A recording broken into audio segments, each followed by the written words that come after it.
Ayan, so papi, may isa tayong gagawin. So yung seatbelt natin kasi twisted siya. Ayan, twisted, 'di ba? So ang mangyayari, dapat hindi naman ganyan yan pag ginamit mo Dapat ito, yung seatbelt na yan, nakaganyan yan. Parang ganun sa iba dito.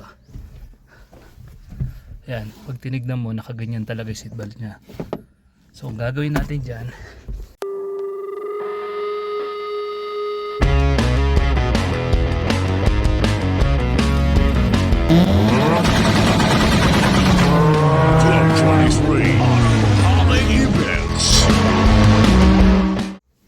ganito.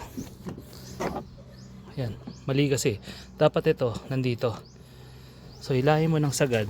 Sagad ng sagad dyan. Like, one man army tayo pa kasi. Ayan.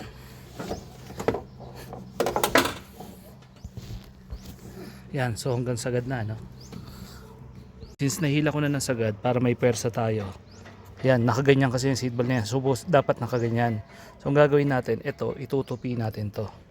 Yan, itutupi. Never mind the ipit. Naipit ako sa pinto. Ginagawa mo? Wow. Kakabuting-ting. Yan, ititis mo yan. Yan.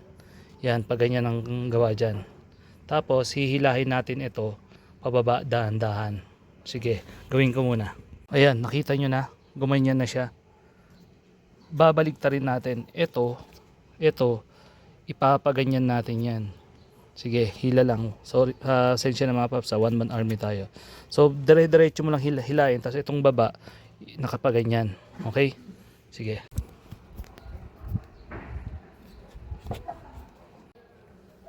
Sige, ganyan. Para makita natin. Yan, ganyan siya. For some reason kasi, ewan ko ba, pumapalipit to. Igaganyan mo, hilahin mo lang ng todo hanggang dumiretso na yan dyan. Ayan, no. Diretso na. Parang na magic lang. So ibabalik na natin. So gumanyan na siya. So ibalik na natin dahan-dahan. Oh ha, para lang na magic, no. Ayun, no. Bumalik na. Nakaganon siya. Okay. Tapos pwede mo na siyang hilahin pag ganun. For some reason kasi ewan ko ba bakit pumapalipit yan. But anyway, yun yung solusyon. Hindi mo na kailangan baklasin yan. Baklasin yung mga nandun. Okay? Kung nakapulutan nyo ng diskarte mga paps, dating gawin like, comment, share, and subscribe, and Papi Power.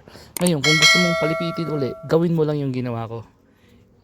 Kung gusto mong magkaroon ng problema uli, yan, palipitin mo dyan, pak, tapos hilahin mo lang din ito. Lulusot na yan. Hilahin mo ito, lulusot na yan. Okay, but anyway, wag na. Yan na yan. Okay.